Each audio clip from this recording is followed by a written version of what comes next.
Assalamualaikum warahmatullahi wabarakatuh. Halo teman-teman, di video tugasku kali ini materi mata kuliah epidemiologi penyakit menular, kita akan membahas mengenai airborne disease. Nah, topik kita adalah partikel udara aerosol sebagai media penyebaran COVID-19. Bersama saya Widya Irviani. Langsung saja. Sebelum kita membahas lebih lanjut tentang COVID-19, alangkah lebih baiknya kita tahu dulu apa itu udara. Menurut KBBI, udara adalah campuran berbagai oksigen yang tidak berwarna dan tidak berbau, seperti nitrogen dan oksigen yang memenuhi ruang di atas bumi seperti yang kita hirup saat bernafas. Udara termasuk komponen penting yang ada di bumi dan bermanfaat bagi manusia. Kehadiran udara hanya dapat dilihat dari adanya angin yang menggerakkan benda. Udara termasuk salah satu jenis sumber daya alam karena memiliki banyak fungsi bagi makhluk hidup. Ada 3 unsur utama dalam udara itu. Yang pertama udara kering, uap air, dan partikel aerosol. Udara kering itu ada nitrogen, oksigen, argon, dan karbon dioksida, serta gas-gas lain seperti ozon. Nah, uap air berasal dari evaporasi pada air laut, sungai, danau, dan tempat berair lainnya, serta partikel aerosol, yaitu benda berukuran kecil seperti garam, karbon, sulfat, nitrat, kalsium, serta partikel dari patogen penyakit. Nah, partikel aerosol ini yang akan kita bahas lebih lanjut ya teman-teman. Selanjutnya kita bahas mengenai airborne disease. Adalah cara penularan penyakit yang umumnya disebabkan oleh patogen yang dapat ditularkan melalui media udara dengan partikel kecil dalam waktu dan jarak tertentu. Akibatnya, seseorang bisa sakit hanya karena dia menghirup udara yang telah tercemari virus atau bakteri penyebab penyakit, berupa virus, jamur, bakteri yang dapat menyebar melalui aktivitas ketika berbicara, batuk, bersin, kegiatan apapun yang menghasilkan partikel aerosol atau percikan di udara. Nah, airborne disease ini tidak termasuk kondisi yang disebabkan oleh populasi udara seperti senyawa organik mudah menguap, gas, dan partikel udara, tetapi adanya patogen yang berkembang di udara karena partikel aerosol. Nah, selanjutnya di sini aku menyediakan data ya teman-teman. Ini dari COVID-19, peta persebarannya. Di sini bisa kita lihat dari usia. Nah, di sini itu ada tingkat kematian. Tingkat kematian yang paling tinggi itu ada 15% itu untuk usia lanjut. Nah, untuk yang peringkat kedua itu untuk usia anak-anak. Jadi COVID-19 ini sangat akan memicu kematian ketika menyerang anak-anak dan usia lanjut ya teman-teman. Tapi kalau usia yang remaja kayak gitu kemungkinan tingkat kematiannya rendah ya. Nah, di sini juga ada dari beberapa negara-negara seperti China, Singapura, Korea Selatan, Italia, dan Indonesia. Nah, ini untuk Indonesia cukup tinggi ya teman-teman, bisa kita lihat. Selanjutnya, apa itu COVID-19? Apa sih COVID-19 yang menyebabkan Indonesia pandemi selama 2 tahun ini? Nah, kita bahas. Virus 2019 novel coronavirus atau yang biasa disebut dengan COVID-19 yang lebih dikenal dengan nama virus corona. SARS-CoV-2 adalah jenis baru dari coronavirus yang menular ke manusia. Virus SARS-CoV-2 bisa menyerang siapa saja.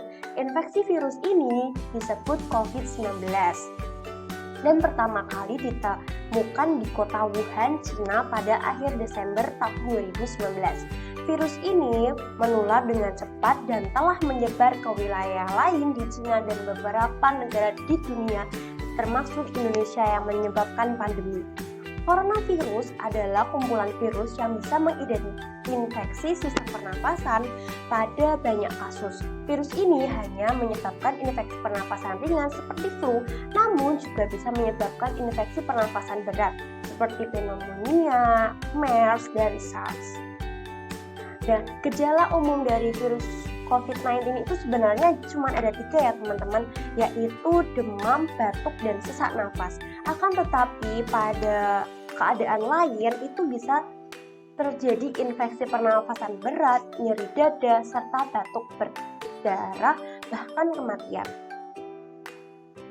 Di sini kita membahas mengenai transmisi SARS-CoV-2. Nah, teman-teman masih bingung kan, ada COVID-19, ada SARS-CoV-2. Apa sih COVID-19? Apa sih SARS-CoV-2? Sebelum kita membahas mengenai transmisi, COVID-19 adalah penyakit yang disebabkan oleh virus SARS-CoV-2. Jadi SARS-CoV-2 adalah virusnya ya teman-teman, sedangkan COVID-19 itu adalah penyakitnya. Nah, transmisi virus corona atau SARS-CoV-2 itu melalui udara, kontak langsung, droplet, vomit, fekal oral, melalui darah ibu ke anak dan binatang ke manusia. Selanjutnya itu ada transmisi kontak dan droplet SARS-CoV-2. Transmisinya ada kontak langsung dan kontak tidak langsung ya teman-teman. Nah, ini kontak langsung sekresi air liur, sekresi saluran pernafasan, droplet ketika berbicara, dan tidak langsung itu di mana terjadinya kontak antara inang yang rentan dengan benda atau permukaan yang terkontaminasi.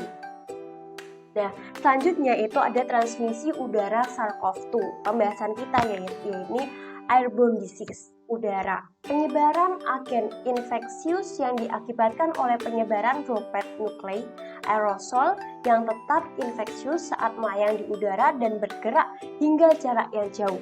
Transmisi SARS-CoV-2 melalui udara dapat terjadi selama pelaksanaan prosedur medis yang menghasilkan aerosol, yaitu prosedur yang menghasilkan percikan.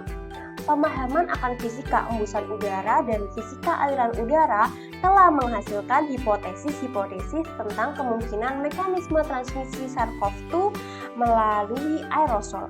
Hipotesis ini mengidentifikasi bahwa sejumlah droplet saluran nafas menghasilkan aerosol lebih kurang dari mikrometer melalui penguapan dan proses normal bernafas dan berbicara menghasilkan aerosol yang dihembuskan. Karena itu, orang yang rentan dapat menghirup aerosol dan dapat menjadi terinfeksi jika aerosol tersebut mengandung virus atau patogen dalam jumlah yang cukup untuk menyebabkan infeksi pada orang yang menghirupnya.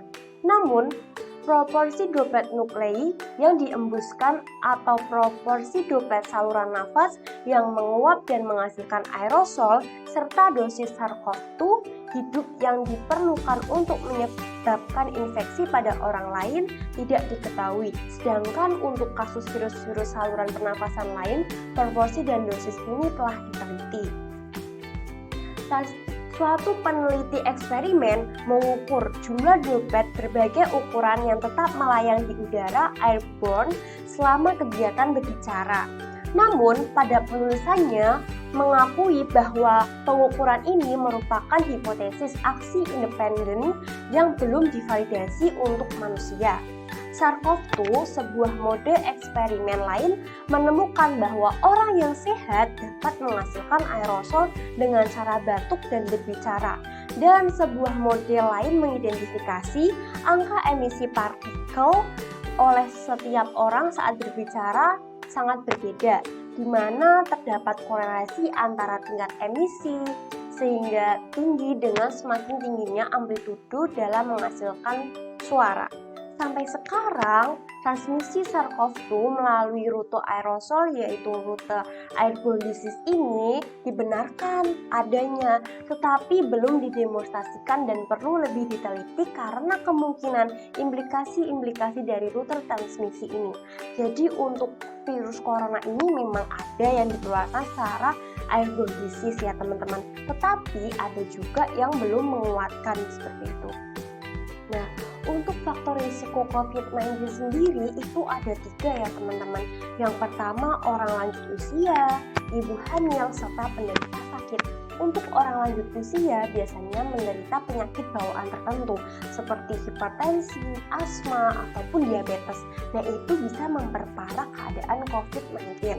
Untuk ibu hamil karena memiliki janin sehingga daya tahan tubuh yang tidak stabil ya teman-teman. Nah, untuk penderita sakit sendiri, orang yang mempunyai riwayat sakit khusus yang sakit pernafasan, berhubungan dengan sakit pernafasan ya teman-teman. Nah, selanjutnya ini ada upaya pencegahan COVID-19.